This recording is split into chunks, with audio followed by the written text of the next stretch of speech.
Dis vir my 'n wonderlike voorreg om vir jou vanmôre te groet in die naam van Jesus Christus ons Here. Hartlik welkom liewe vriende by ons 4de oordeenking in ons gelofte reeks. Mag vanmôre se boodskap ook vir jou tot groot seën wees. Ons staan stil by die gelofte van 1838. En oor 'n paar dae vier ons weer geloftedag. Nie om 'n tradisie te herhaal nie, maar om 'n verbond te onthou. 'n Gelofte is nie net 'n geskiedkundige gebeurtenis nie. Dit is 'n geestelike roeping. En as ons eerlik is, geliefdes, dan moet ons erken dat ons volk en ons land in 'n toestand verkeer wat skrikwekkend ooreenstem met Jesaja 63. Ons land en sy mense kry swaar.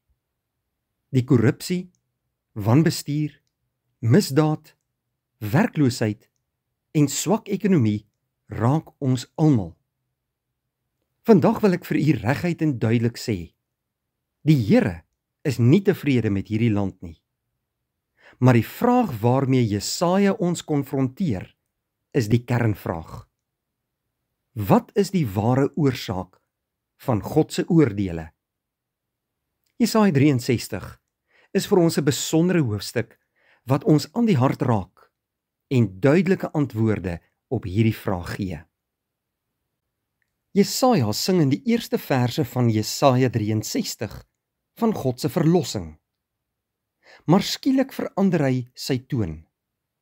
Hy huil, hy kla, hy sien dat selfs na die verlossing die volk nog steeds sondig, nog verhard is, nog steeds nie vir God vrees nie. En dan bid hy hierdie aangrypende woorde in vers 17. Waarom laat u ons wegdwaal? Waarom verhard u ons hart? Hy vra nie, waarom is Jerusalem verwoes nie? Hy vra ook nie, waarom is daar rampe, droogte en vernietiging nie? Hy vra, waarom doen ons die sondes wat die oordeel bring? Jesaja kyk dieper as die oppervlak.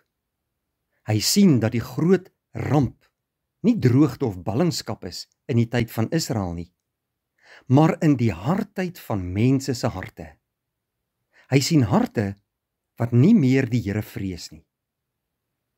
Broeder en suster, is dit nie ook maar ons as mense se probleem in die moderne tyd nie?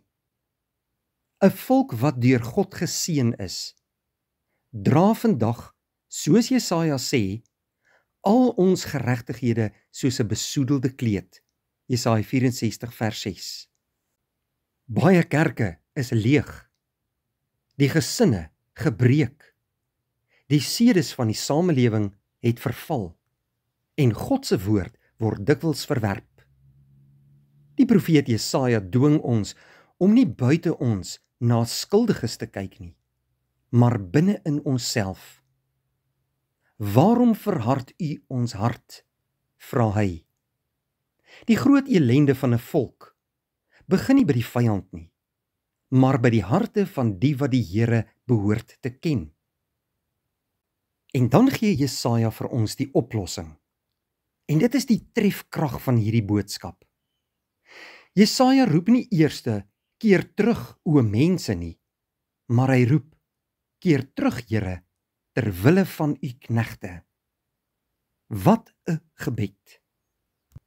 Hy weet, geen mens kan sy eie hart versag nie. Geen volk kan homself bekeer uit eie krag nie. Geen land kan homself seën nie. As God nie terugkeer nie, kan ons nie. Dit is soos die bede in die Onse Vader. Lei ons nie in versoeking nie, maar verlos ons van die bose. Ons kan nie sonder sy genade terugkeer nie. Daarom begin die profeet Jesaja by God. Keer terug, Here, ontferm u, laat u lig weer oor ons skyn. In ons teks sien ons hoe Jesaja bid met 2 pleitgronde. En dit is dieselfde pleit waarmee ons op geloftedag voor God moet staan. Die eerste is, ter wille van u knegte.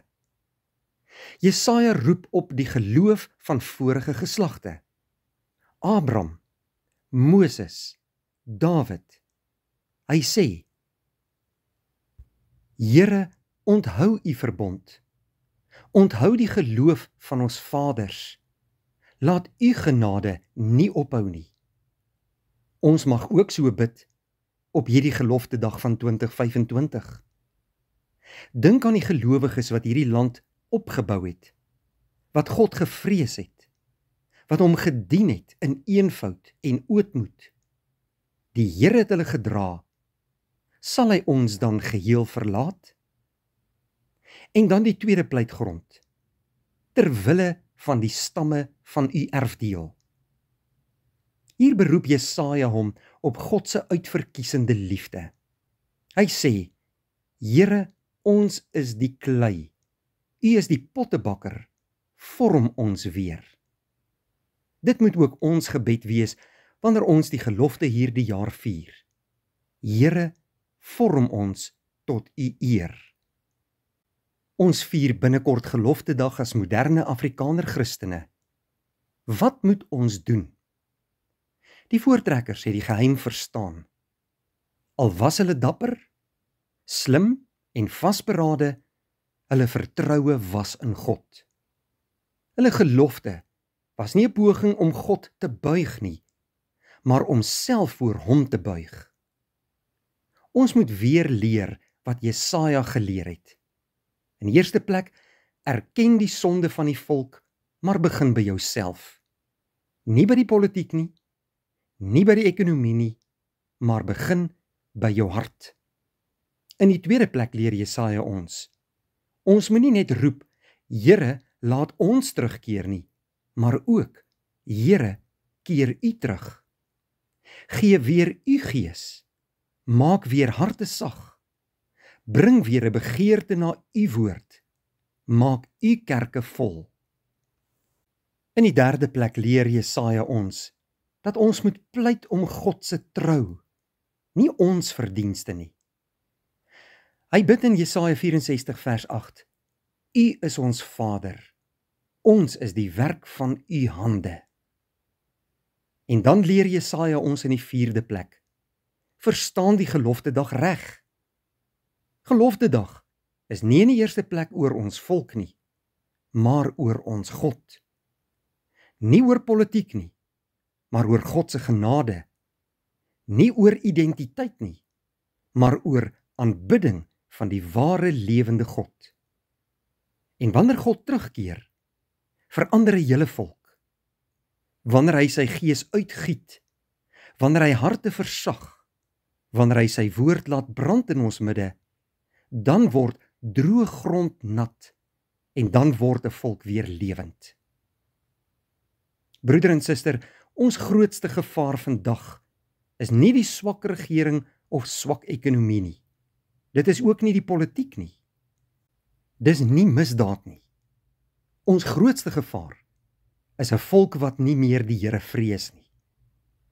Laat ons dan op hierdie geloftedag saam met Jesaja bid. Keer terug, Here. Ontferm u oor u volk. Versag ons harte. Bring ons terug na u weë. Kom ons bid saam. Dankie Vader dat ons vanmôre kan stil word rondom u woord en dat u vir ons 'n kosbare boodskap het in hierdie gelofte tyd.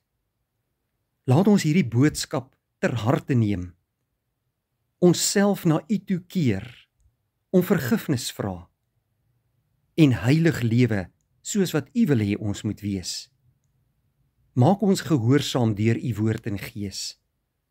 Vul ons harte vandag met u vrede en lei u vir ons vandag en elke dag die toekoms in. In Jesus naam bid ons dit. Amen. Dankie vriende, 'n mooi dag vir u.